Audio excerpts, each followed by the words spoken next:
Good morning, everyone. We would be starting this session of strabismus and neuro-ophthalmology, interesting cases. I hope there would be very interesting cases in this session as well as the last session. So I would like to invite Chirag Kalra first. Yeah, you can start your presentation.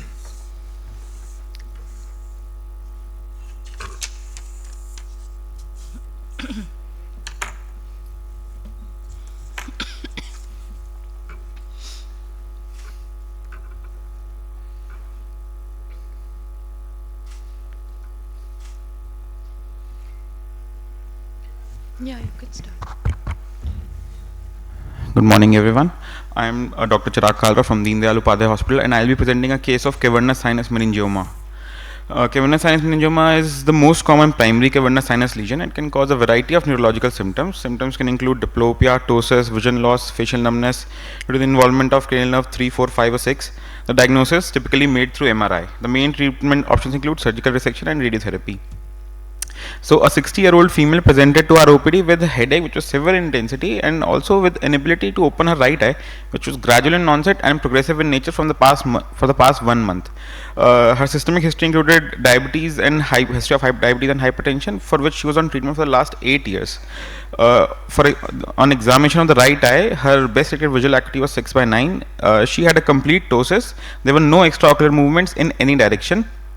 The entire anterior segment had a few nebular corneal opacities. Apart from that, it was mostly normal. The pupils were fixed and non-reactive. The posterior segment was grossly within normal limits. The vitals were stable, but glucose levels were controlled. So we sent the patient for neuroimaging, which revealed an intensely enhancing extraaxial lesion in right cavernous sinus, mildly encasing the right internal carotid artery. These findings were suggestive of right cavernous sinus meningioma. These photographs show the extraocular movements. There were no movements in the right eye. This is an MRI scan. Sorry, it's not zoomed in, but it would show a cavernous sinus meningioma on the right side. So what was unique in the case was that these meningiomas usually present with complete ophthalmoplegia, diplopia, and sensory loss. However, severe headache was an important feature in our patient. There are many rare presentations which can be seen in a case of cavernous sinus meningioma, which could help us diagnose the disease at an early stage, because it being a slow indolent, having a slow indolent course, it is imperative to find out the disease at an early stage. So we can alter the management. We can alter at what size the tumor was diagnosed. These presentations include bilateral ophthalmoplegia, isolated involvement of these cranial nerves, third, fourth, fifth, or sixth, endocrine abnormalities if the tumor is pressing on the pituitary, atypical headache as which was seen in our case, or pulsatile tinnitus. So the take-home message would be that cavernous sinus meningioma, being one of the most common tumor affecting cavernous sinus, it is a slow-growing benign tumor that arises from the meninges, and the presenting symptoms depend on the compression of nearby neurovascular structures. Most frequently, they present with diplopia, ophthalmoplegia, ptosis, trigeminal nerve dysfunction, facial numbness, or facial pain. But there can be rare presentations, which we should keep in mind. The treatment options include observation, microsurgical resection, or stereotactic radiosurgery. Thank you.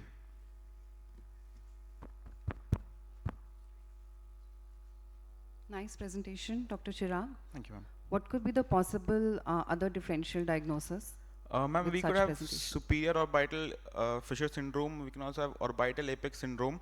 But in that case, it will usually be painless. It would also not involve the fifth cranial nerve, and it would also, it could involve the nasociliary nerve, but not the rest. And the involvement of second cranial nerve would not be seen in those cases. We can also have other pathologies of the cavernous sinus, like cavernous sinus thrombosis. And could you comment on what would be the differences in management in catching this disease early versus a late diagnosis? Ma'am, if we catch it at an early stage where it is operable, then we can remove the tumor. But if it has already penetrated into essential structures, then it is important to we won't be able to remove it by surgery, but rather we would do radiotherapy or gamma knife surgery.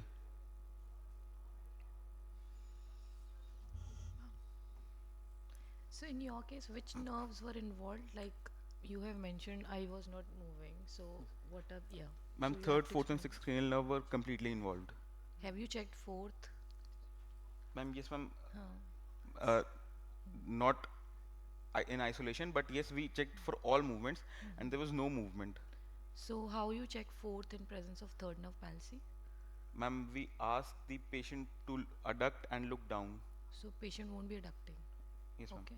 So what you will look for?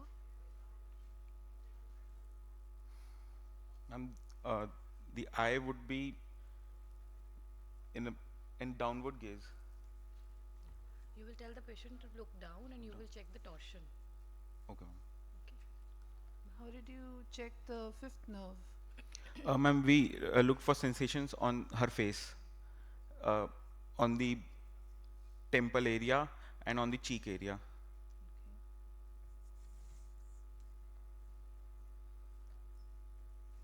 Okay. Thank you. Thank you, ma'am. So next would be Anubha. I think she is not here. Lavina Prayani.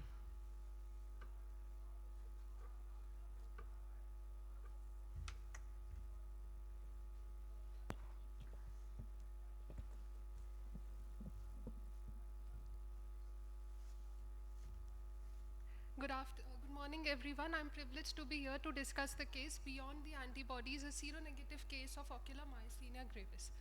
Myasthenia is an autoimmune disorder of neuromuscular junction of skeletal muscles. In the eye, it affects extraocular muscles, levator, palpebrae, and orbicularis oculi. Its incidence ranges from 0.04 to 5 per 1 lakh population, out of which ocular myasthenia accounts for 15 to 20%, and 50% of which will generalize within 2 years. These are the mimickers of ocular myasthenia gravis. Now, in our case, a 33-year-old female had presented with the chief complaint of drooping of both eye upper lids since last 2 years, which started in one eye, was insidious in onset, painless in nature, and increased as the day progressed and aggravated with more stress and more work. With similar aggravating features, patient also had binocular diplopia, more for distance intermittently. History of drug allergy to certain NSAIDs and antibiotics was present, and there was no associated lid swelling, diminution of vision, or change in ptosis with jaw movement, and no associated systemic findings were there. Exocular movements were full and free. Best corrected visual acuity was 6/6 in both eyes. Color vision was normal. Pupils were normal size, reacting to light, and anterior segment and fundus examination was within normal limits.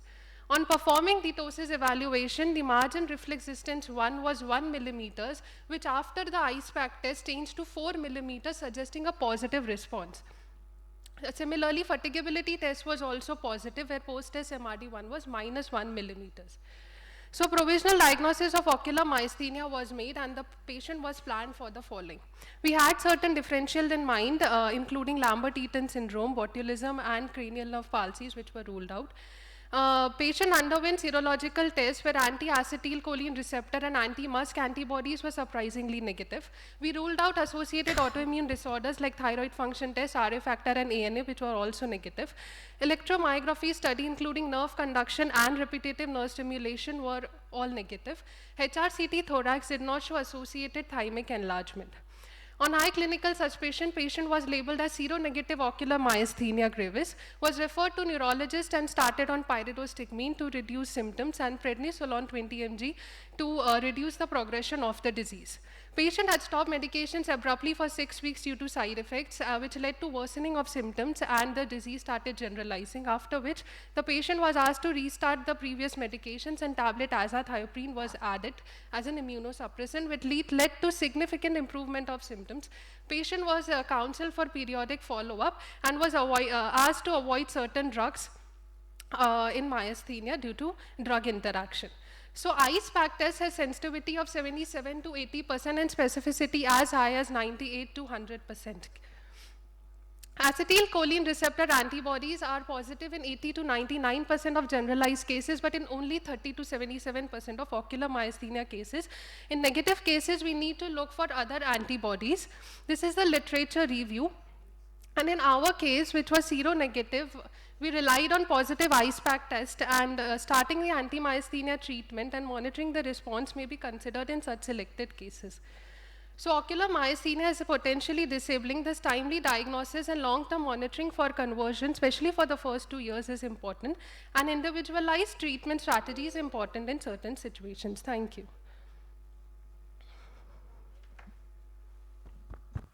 Nice presentation, Dr. Lavina. Thank you. Could you comment on what are the chances of developing systemic MG in cases that are diagnosed with ocular MG? Ma'am, most of the studies have showed that 50% cases will generalize within 2 years. And how long have you followed up this patient?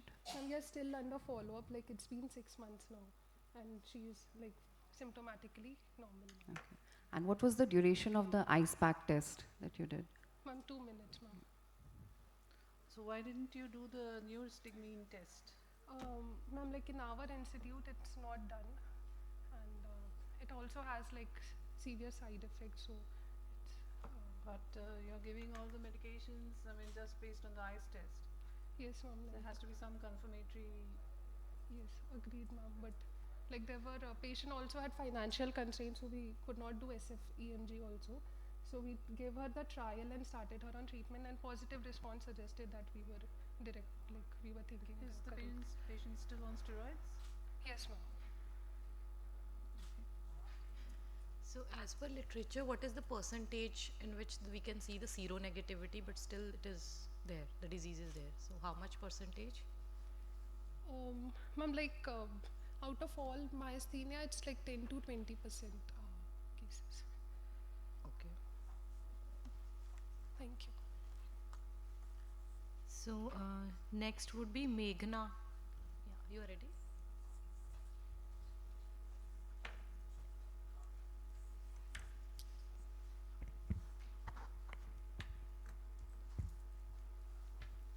Good morning all, I am Meghna from AIOS Nagpur. Today I want to discuss a disease which causes eye manifestations due to vitamin deficiency.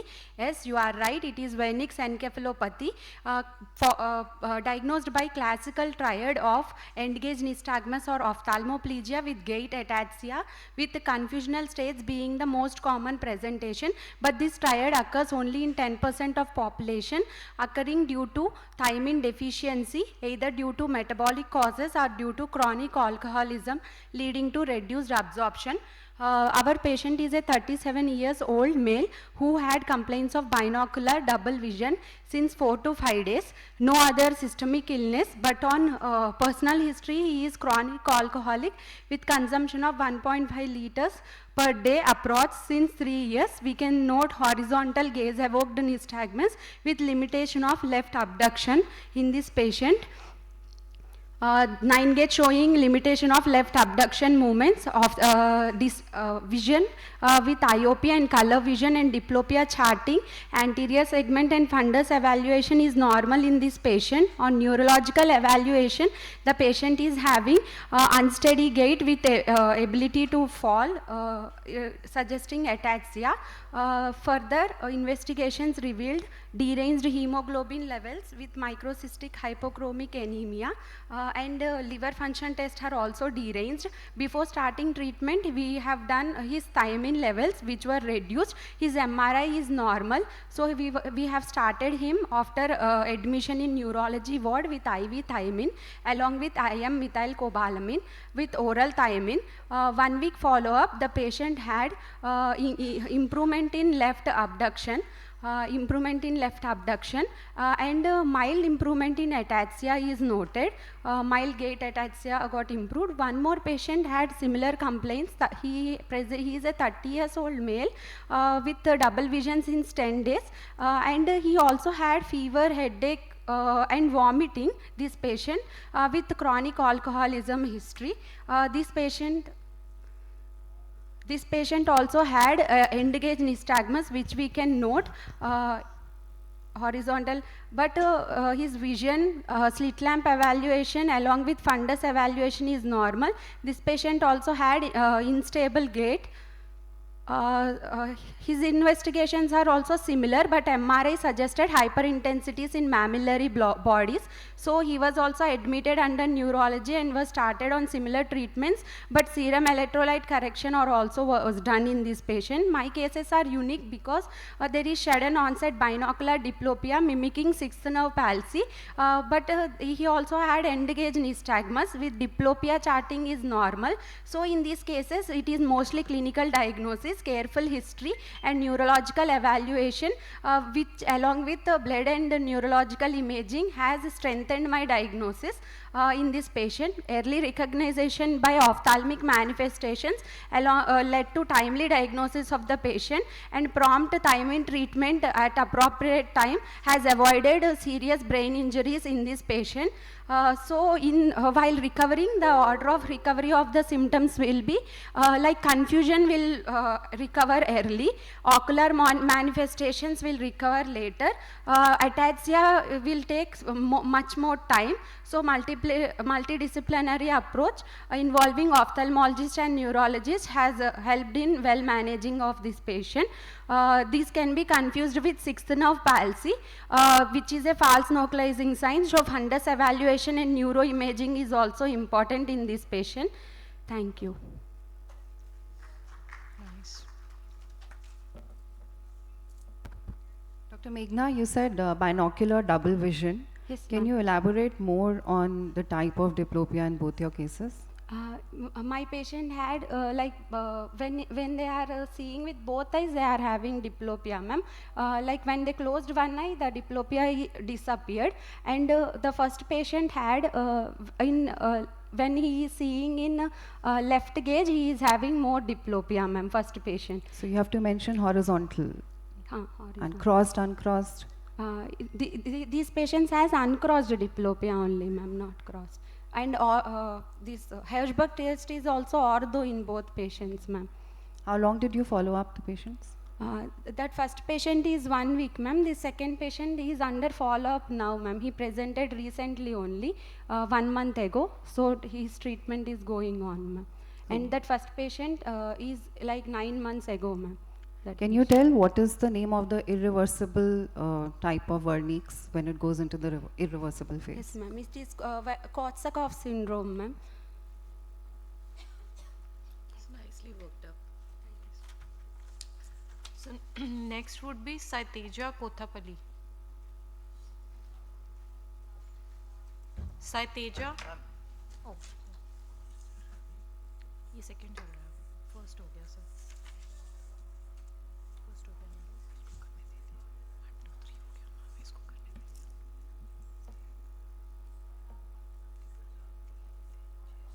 ये तो sequence में चल रहा है. ये काफी happy होता है.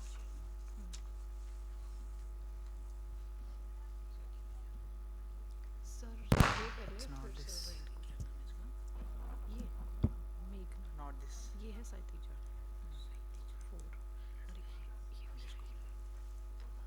4 मीनू रोजे you can come, yeah, you can start.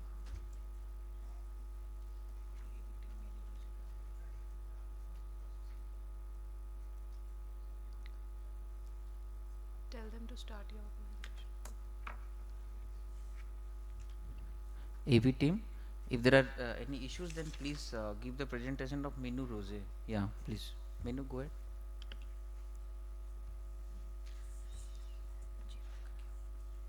हो गए ऐसा है ये she has went somewhere वो आएगी वापस इनके हो गए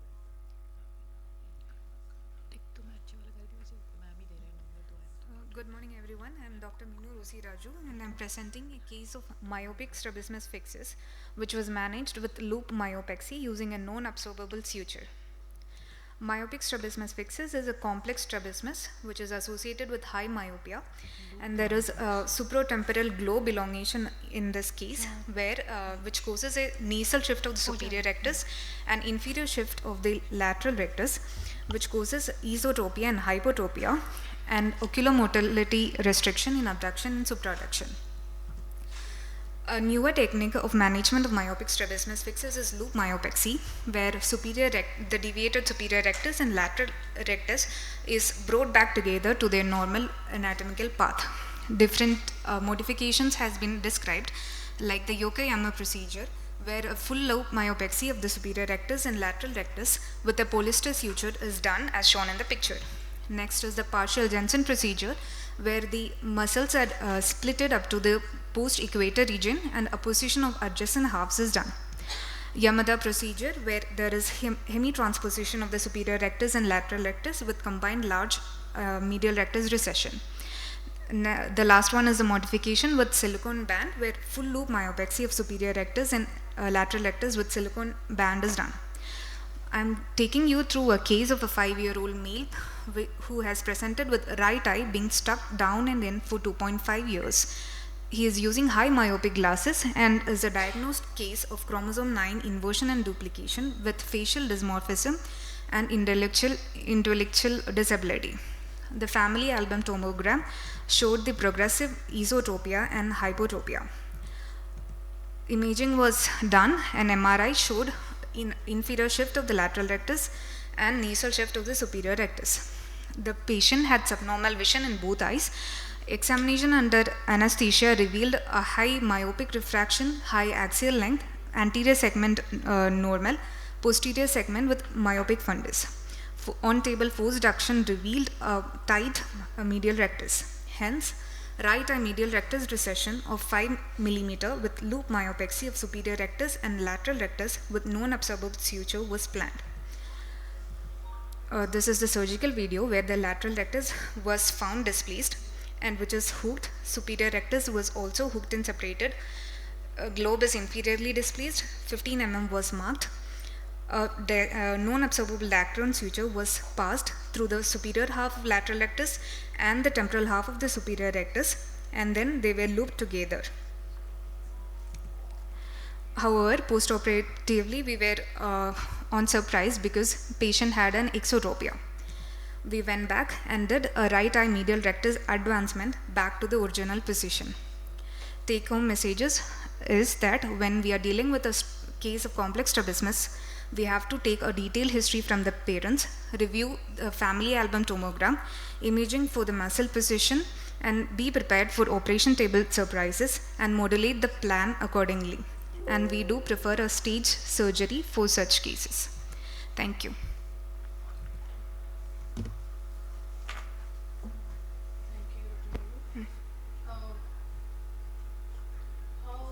What is the percentage of this kind of a syndrome in children? High myopia with a prolapse. I'm not sure, ma'am. The percentage. It's very less. Less, yes. Dr. Medium, did you take a family history of high myopia or strabismus in the family, strabismus fixus in the family? The mother was a myopic patient, but not high myopia, ma'am.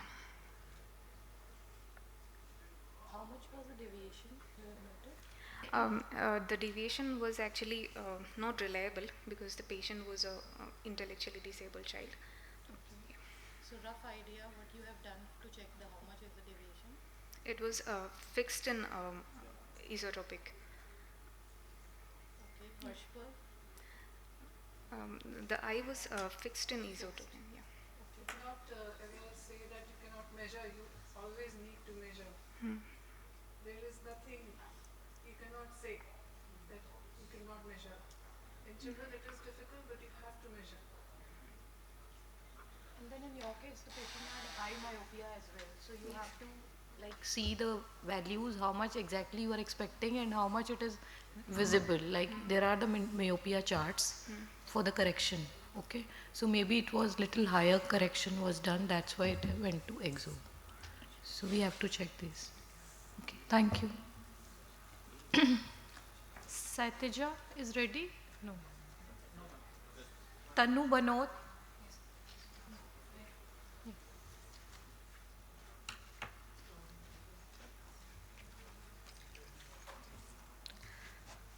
Tanu Banot. I'm here. That's it. That's it. Radix. Sharnitha should be ready for this side. Good morning, everyone. I'm presenting a case titled Headaches to Loss of Vision, a case of brain tumor affecting optic nerve. Optic neuropathy due to compressive lesions is a critical condition that requires timely diagnosis and management to prevent irreversible vision loss. Suprasellar meningiomas, although often slow growing, can exert significant pressure on the optic nerves and chiasma, leading to progressive visual impairment. I'm presenting a case of 41-year-old female which presented with diminution of vision in the left eye since 2 months and frequent generalized headaches since 5 years with no history of trauma or surgery. Past history, she is not a known case of hypertension or diabetes, no significant family and personal history. The visual acuity, best corrected visual acuity of the patient in the right eye was 6 by 6 parts. In the left eye was CF CF half meters. On color vision, she presented with red color desaturation, and anterior segment examination, she presented with grade 2 RAPD. On posterior segment examination, right eye fundus appeared to be normal. The left eye fundus showed pale optic disc with foveal reflex lost. On investigations, routine blood investigations were normal. RFT and thyroid were normal. The hormones profile done for the patient showed human growth factor reduced and prolactin levels reduced. Visual fields on the right eye were not reliable, and the left eye couldn't be assessed due to decreased vision. OCT macula, both eye were normal. On OCT RNFL thickness analysis, right eye showed normal RNFL thickness. The left eye showed RNFL thickness, grossly reduction in the RNFL thickness with ganglion cell layer thickness reduced. MRI brain was done for the patient with contrast. T1 hypointense and T2 hyperintense intensely enhancing globular shaped mass lesion was observed, dimensions mentioned, and involving suprasellar region, abutting the optic chiasma on the left side with extensions, suggestive of suprasellar meningioma. We came with the diagnosis of left eye compressive optic, partial optic atrophy following suprasellar meningioma, and we referred the patient to the neurosurgery for surgical removal of the lesion followed by histopath examination, and the patient denied surgery. She wanted to wait for some time and decide. Regular follow-up after the surgery was advised for visual assessment and regular ophthalmic evaluations for any progression. Take-home messages: chronic headaches with progressive monocular vision loss should raise a suspicion of compressive optic neuropathy. Optic atrophy without ocular pain or inflammation warrants urgent neuroimaging. Timely neurosurgical interventions is critical to prevent permanent vision loss. Thank you.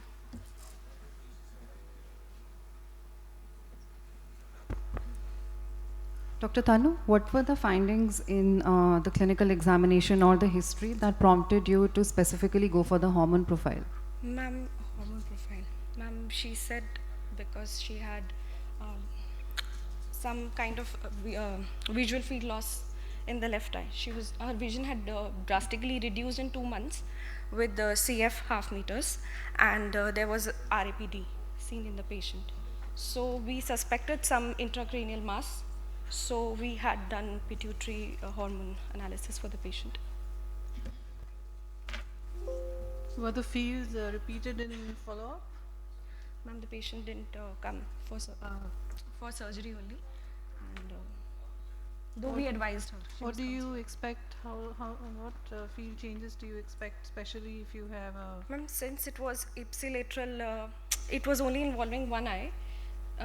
We expect it is giving ipsilateral anopia and affecting pre-chiasmal. So one bilibrin knee kind of lesion, and the contralateral there will be some pie in the sky appearance on the vision. But you have hormonal changes. Ma'am, it can be compressive since the hormones were reduced. Pre-chiasmal or chiasmal? Ma'am, pre-chiasmal. Ma'am, it had extensions. The tumor had extensions. On the MRI, it showed inferiorly and superiorly. It was attached, like it was pressing the pituitary. Where is the pituitary? Sella. Where? Chiasma or prechiasma? Chiasma. Okay. Thank you. Next would be Dr. Saiteja. So, good afternoon, everyone. I am Dr. K. Saiteja. I am going to present a case titled When Immunity Blurs Vision, a case of post-rabies vaccination. 18-year-old boy who presented to us with a 1-week history of sudden diminution of vision and pain in the left eye, with the pain being aggravated on eye movements. There is no significant neurological or ocular history. However, the patient had a history of dog bite 29 days earlier, for which he took the rabies vaccine as per protocol. So symptoms notably began following 4th injection. So anterior segment examination of the right eye was normal. Visual activity of the left eye was 560 with grade 2 relative afferent pupillary defect in the left eye. Fundus examination of the right eye was normal. Left eye showing hyperemic disc with elevated margin suggestive of disc edema. And the fundus photograph of the left eye showing disc edema, and the optic disc OCT with RNFL thickness map showing thickening of inner retinal layers in the left eye. So my differentials were optic neuritis, NAION and CRVO. As NAION is unlikely, it typically occurs in elderly males, and CRVO is also unlikely as fundus findings doesn't correlate with CRVO. So I came to provisional diagnosis of left eye optic neuritis. So moving on to investigations, blood protein were within normal limits. Color vision was defective in the left eye and the contrast sensitivity is reduced. Serum antibodies like NMOSD, MOGAD, ANA profile were negative. MRI brain shows long segment thickening and post contrast enhancement, confirming the diagnosis of left optic neuritis. So the patient was treated with IV methylprednisolone 1 gram per day for 3 days, followed by oral steroids as per optic neuritis treatment trial. So post 15 days follow, visual acuity is improved to 6.6 with normal color vision and the contrast sensitivity. This is a follow-up fundus photograph showing resolution of disc edema in the left eye and the optic disc OCT showing thinning of inner retinal layers. So optic neuritis can be typical or atypical. Typical being most commonly associated with multiple sclerosis, which accounts for 5% of the cases in India. Atypical includes various etiologies like inflammatory, autoimmune, like NMOSD, MOGAD, metabolic causes, and rarely post-vaccination. MRI findings in multiple sclerosis will show short segment involvement. NMOSD will have chiasmal involvement, and MOGAD will show long segment and bilateral involvement most commonly. Steroids are the mainstay of treatment in the on optic neuritis, but atypical optic neuritis may require steroids along with immunosuppressants.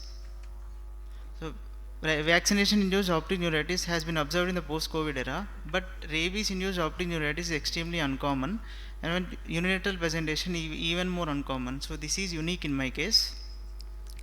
Probable mechanism could be autoimmunity or immune-mediated mechanical damage, or leads to blood-brain barrier, breakdown of blood-brain barrier. So to conclude, neuro-ophthalmic examination should always start with simple torchlight assessment, and it shouldn't end with identifying the diagnosis. So etiology must be investigated further. Thank you. Nice presentation. At presentation, when the patient presented to you, did you check for color vision? Yes, ma'am. What was the result? Defective. Color vision was defective. Yes. Contrast? Color vision is only basal plate he is reading. Okay. Contrast sensitivity? Reduced, ma'am. And they were checked once the vision improved also? Yes, ma'am. Did you check for any vitreous cells? Yes, ma'am. Is quite. Okay.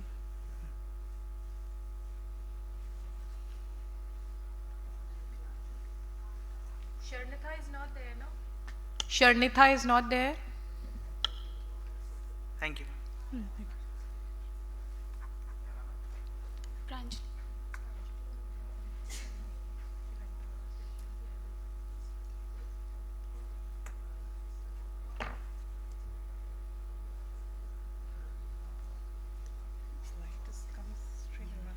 A very good morning, all of you.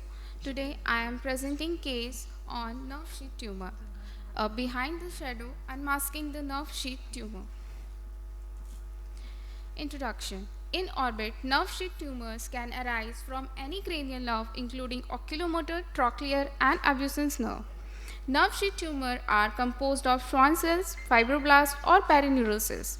These tumors can cause significant morbidity due to their potential to compress adjacent orbital structure, leading to vision loss, diplopia, and ptosis. Nerve sheath tumors of the orbit are a rare group of neoplasm marked by non-specific clinical presentation, variable tumor location, challenging therapeutic effort, and occasional diagnostic dilemma. Case detail. A 50-year-old female presented with pain in the left eye since 10 days, left eye upper lid drooping, swelling of upper lid since 10 days, left eye limitation in eye movement since 10 days, left eye diminution of vision since 5 days. Past history. She is a known case of breast carcinoma since 3 months. No history of diabetes mellitus, hypertension, hypo or hyperthyroidism. No history of similar episode in past. No history of previous surgery. No history of protrusion of eye. No history of diplopia. No history of any ocular or head trauma. On examination, the right eye is within normal limit, and in left eye there is PL present and PR accurate, limitation of movement -5 in all cases, force suction test negative, lymphadenopathy seen, palpable axillary, submandibular and preauricular lymph node, late severe ptosis with lid edema. Here in this video, there it is showing limitation of movement in all cases. In conjunctiva, there is presence of chemosis, cornea is transparent, pupil is RAPT grade 3. Fundus in both eye is within normal limit. Management. All routine blood investigations are within normal limit. CT scan orbit shows well-defined spindle-shaped elongated isodense thickening of left optic nerve noted measuring 23 into 13 mm, possibly a nerve sheath tumor. In mammography, neoplastic lesion of left breast with axillary lymphadenopathy, BIRATS 5. Changes of mastitis involving right breast with reactive axillary lymph node, suggestive of ductal carcinoma of breast. Management. Close monitoring of visual function, as optic nerve compression may lead to progressive vision loss. The definitive treatment is surgical excision, and wide excision of primary site should be done. If there is intracranial invasion, orbital exenteration with craniotomy is suggested. Radiotherapy is recommended after surgery when complete resection is difficult. Pain management by NSAIDs or mild opioids. Refer to the oncology and neurosurgery for further management.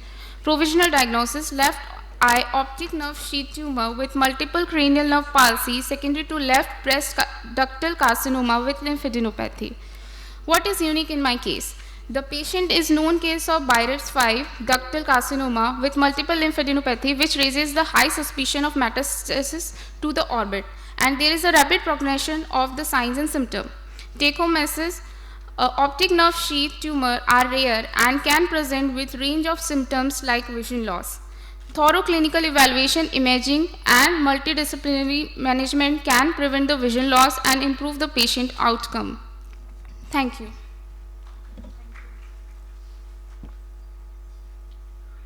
Dr. Pranjali, at the presentation, did you look out for proptosis? Yes, ma'am, but there were no proptosis.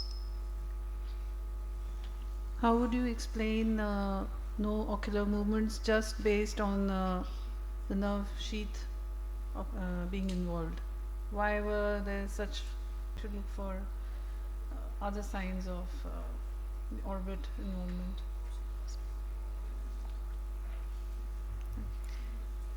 MRI brain has been done, na? Sorry, I missed that part. MRI brain, there were no metastasis there. Ma'am, lymph nodes were palpable, so we concluded that it could be due to the metastasis from the breast carcinoma. But MRI was not done, but CT scan was done. And not even the PET scan to rule out the other secondaries? No, ma'am. So that should be done. Yes, ma'am. To accurately pinpoint the things. Yes, ma'am. Okay. Thank you. Thank you. Anubha is here. Anubha? Anubha? Last. Your full name is? Anubha AJ. Okay.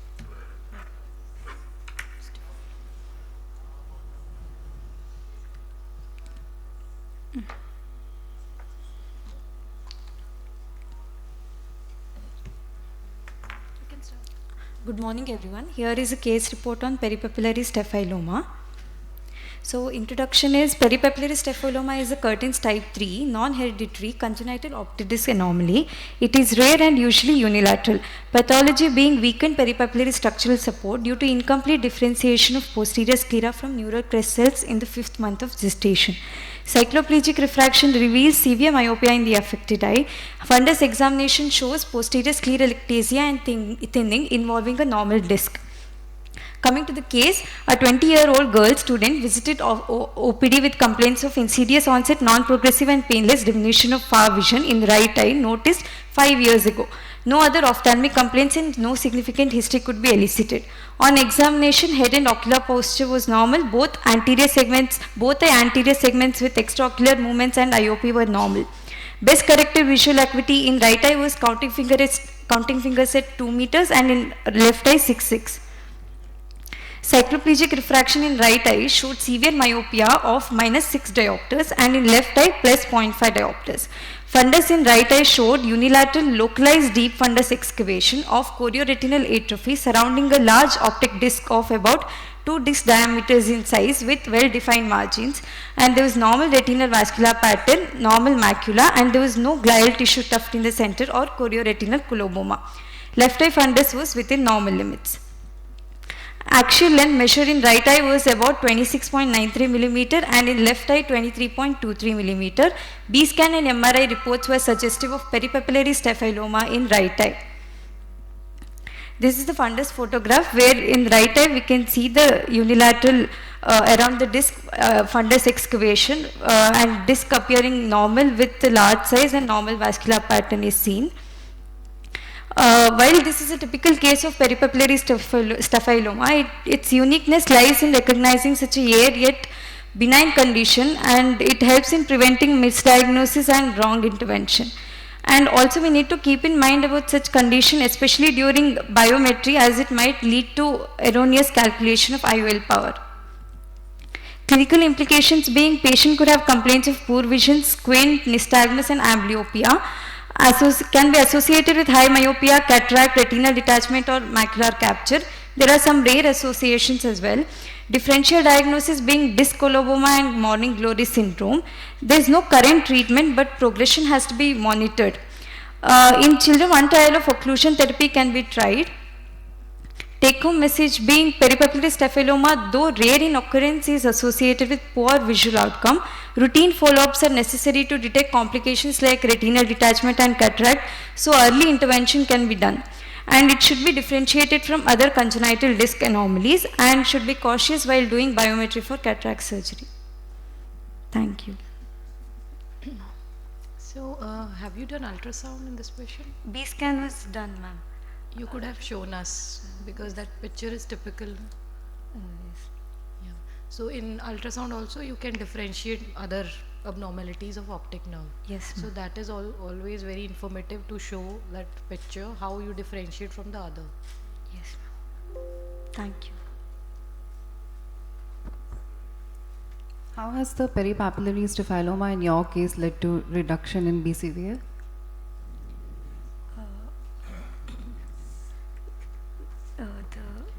It could have been that amblyopia might have set in early and patient might not have noticed it.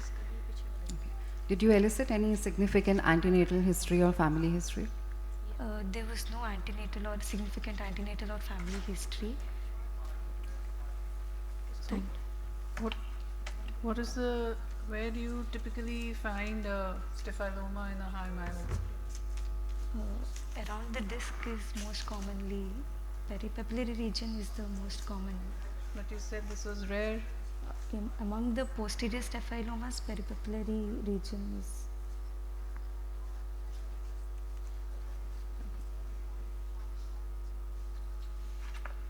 Okay, thank you. So I think we'll conclude this session of case presentations. All the participants can come to take a picture. Thank you to all the participants.